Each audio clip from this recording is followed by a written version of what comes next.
কর্মসূচি ছিল আমাদের চট্টগ্রাম জেলা আইনজীবী সমিতির এই কর্মসূচি। আমাদের এই কর্মসূচির একটাই মেসেজ যে আমাদের যে আইনজীবী ভাইকে নৃশংসভাবে হত্যা করা হয়েছে, আমরা তার বিচার দাবি করছি।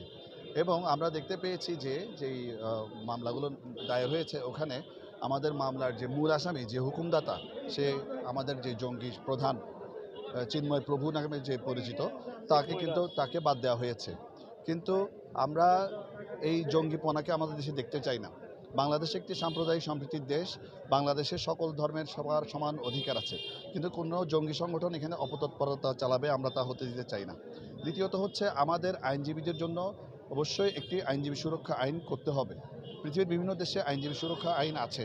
আমাদের একটা ভাই নিহত হলো, আমরা তার জন্য এখন আমাদের রেগুলার মামলা করতে হচ্ছে।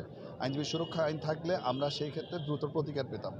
তৃতীয় হচ্ছে আমাদের দেশে যে সাম্প্রদায়িক উস্কানি আমরা দেখতে পাচ্ছি, একটি উস্কানির একটি লক্ষণ। আমরা বাংলাদেশের জনগণ অত্যন্ত ধৈর্যের সঙ্গে এবং আমার আইনজীবীরা সহ আমরা এটা সময় পার করছি অত্যন্ত ধৈর্যের সঙ্গে। আমরা কোনো উস্কানিতে পা দিচ্ছি না এবং আমরা ইনশাল্লাহ পা দেব না।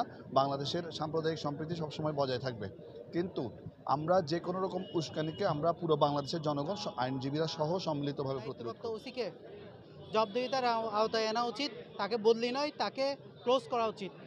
ওসি সাহেবের গাফিলতির কারণে এবং পুলিশ প্রশাসনের গাফিলতির কারণে আদালতে ভাঙচুর, বিচারপতির প্রতি হামলা ইত্যাদি হয়েছে। আমার কাছে একজন সাধারণ যাকে দেখেছে তাকে মেরেছে, একজনের ছবি আছে, হামলা হয়েছে দেখেন। এবং সাধারণ বিচারপতির প্রতি ওই দিন চরম হামলা হয়েছে। একজন সাধারণ মুসল্লি নামাজ পড়তে এসেছে, মসজিদ থেকে বের হয়ে তাকে যেভাবে নির্মমভাবে হামলা করেছে, এটা এটা এটা একদম জঙ্গি হামলা।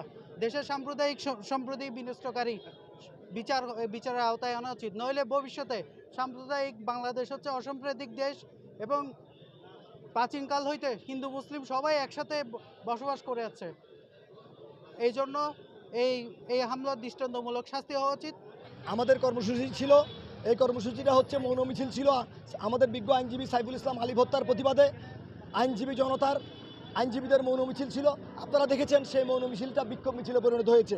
কারণ বিক্ষোভ মিছিলে পরিণত হওয়ার প্রধান কারণ হচ্ছে এই মামলার যে পরিকল্পনাকারী, যে মূল হোতা, যিনি প্রিজন ভ্যানের মধ্যে বসে মাইক ব্যবহার করে আদালতের নির্দেশ অমান্য সত্ত্বেও প্রিজন ভ্যান থেকে যিনি মাইক ব্যবহার করে কর্মসূচি চালিয়ে যাওয়ার জন্য নির্দেশ দিয়েছিল, সেই প্রধান হোতা চিন্ময়কে এই মামলায় আসামি করা হয়নি।